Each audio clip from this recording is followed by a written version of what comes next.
Kamusta at welcome back again mga senpai. Ngayon ay tatalakayin natin sa video na ito ay ang chapter 69 na pinamagatang Wings of a Fly. So bago nga tayo mag-umpisa, unti recap muna tayo sa previous chapter. Sa nakarang video nga ay pinakita na fully complete na ang pag-setup ng arena para sa 8th round ng Ragnarok. Then each representative na kalahok ay na-introduce na rin. Naging mainit nga agad yung pagtatagpo ng dalawang kalahok na si Beelzebub at Nikola Tesla. Winika pa nga ni Beelzebub na iwa-wipe out niya ang buong sangkatauhan. Hindi nga nagustuhan ni Nikola Tesla ang bawat salitang lumalabas sa bibig ni Beelzebub. Kaya ngumiti na lang siya at ipoprove niya sa mga gods na kaya ng mga mortal masurpass ito in terms of science.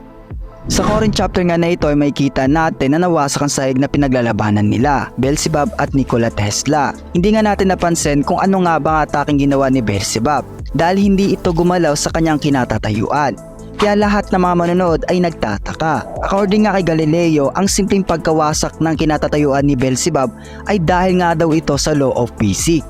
Masyado nga daw pang elementary ang explanation na ito.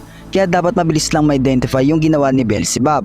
Bigla naman sumingit si Thomas Edison na isang American inventor na dahil nga daw ito sa vibration. Kaya hindi gumalaw si Beelzebub sa kanyang kinatatayuan ay para magsagawa ng tunog or sound wave. Then according nga kay Hermes, ang patuloy ng pag-create ng sound wave ay kayang makawasak ng bagay, pero depende ito sa mataas na frequency ng tunog na nakikreate. Kaya pala ganun na lang kabilis na wasak ni Beelzebub ang malaking poste ng arena. At sa panel nga na ito ay lumusob na ang Lord of Flies papalapit kay Nikola Tesla. Nagcast nga ng magic si Beelzebub sa kanyang kanang kamay upang ito ang gamitin niyang atake kay Nikola Tesla. Napansin naman ito ni Nikola kaya lumundag siya papalayo. Pero hindi nakaligtas ang robotic suit ni Nikola Tesla at nagawa ito madaplisan ni Beelzebub. Ang atake nga na ito ay tinatawag na Beats of the Devil Wings.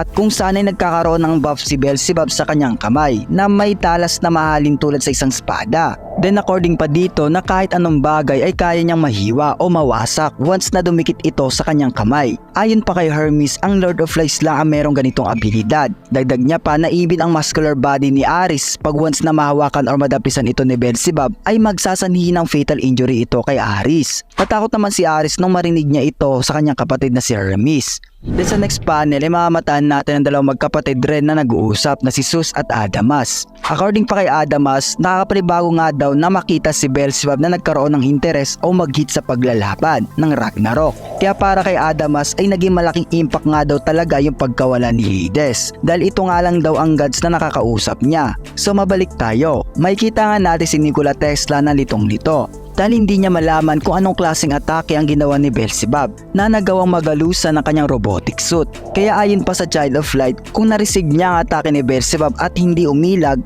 may possible na mahahati siya sa dalawa or hindi. So base nga sinabi ni Nikola na hindi nga daw siya mahahati sa dalawa dahil ang kanyang robotic suit ay mataas ang durability. Masasabi nga natin na kaya ni Beelzebub na ma-scratch o mabigyan ng minor damage ang bulon ni Nikola.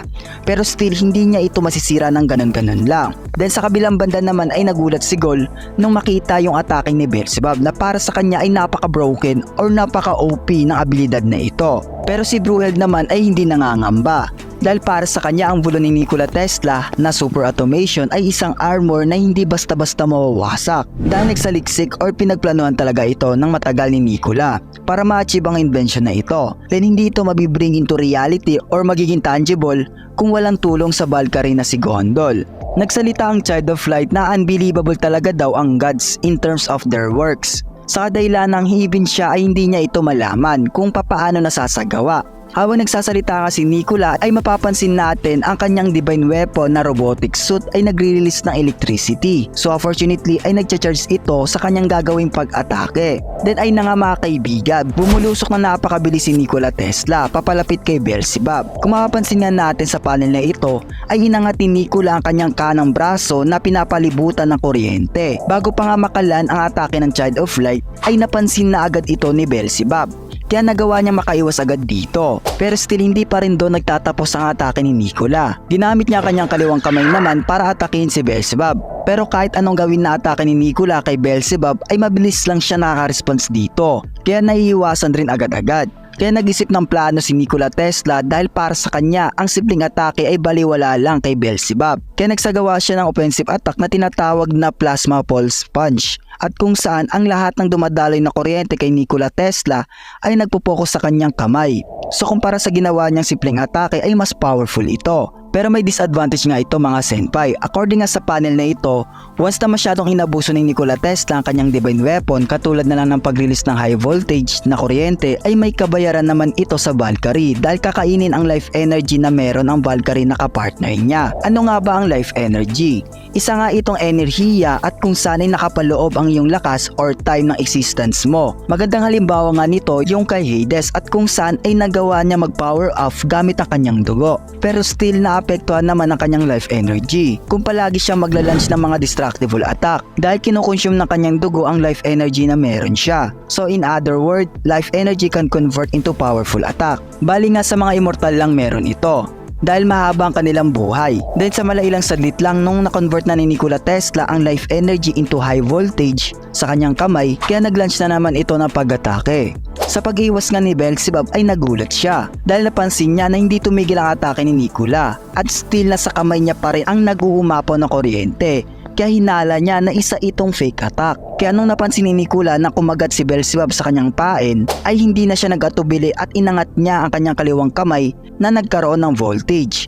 Ginawang way nga ito ni Nikola para mag-create ng simple explosion. Bali ito yung nagmimistulong turbo ni Nikola para mabilis na makalapit sa Lord of Flies.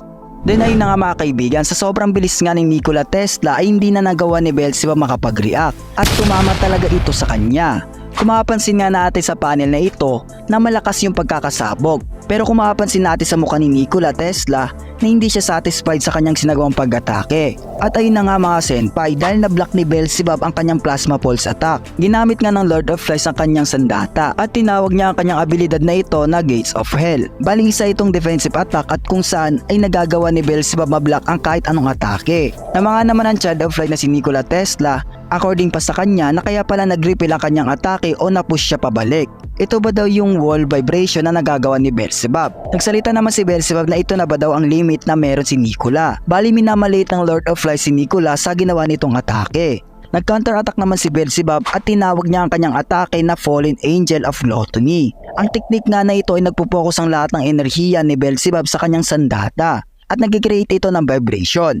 Hindi naman nagpatinag ang representative ng mga mortal at nag-ipon siya ng kuryente sa kanyang kamay upang sabayan ng atake ang Lord of Flies. Kung mapapansin nga natin dito mga senpai ay nagdikita ng dalawa sa kanilang atake sa dahilan ng halos pantay lang ang kanilang lakas. Pero napapansin ng Child of Light na nagdodominate si Beelzebub sa kanilang sabayang pag-atake. Ayon pa kay Nikola Tesla na nakakapanibago nga daw dahil ang sandata ni Beelzebub ay lalong nag-increase ang vibration na nakikreate nito. Kung mapapansin nga natin dito mga senpai na napakalakas ng vibration na nakikreate ni Beelzebub, kaya nakagawa ito ng massive force na nagawang mapatalsik si Nikola Tesla sa kanyang kinatatayuan. Kung mapapansin nga natin sa panel na ito, ang vulo ni Nikola Tesla na robotic suit ay nagkaroon ng minor damage dahil every part na kanyang super automation ay nagkaroon ng fracture. Minalit nga ni Beelzebub ang kakayahan ni Nikola Tesla at doon magwawakas ang chapter 69 ng Record of Ragnarok. By the way, please follow or subscribe kung nagustuhan nyo ang content na ito. Stay tuned lang dahil next natin i-upload ang chapter 17 ng Record of Ragnarok.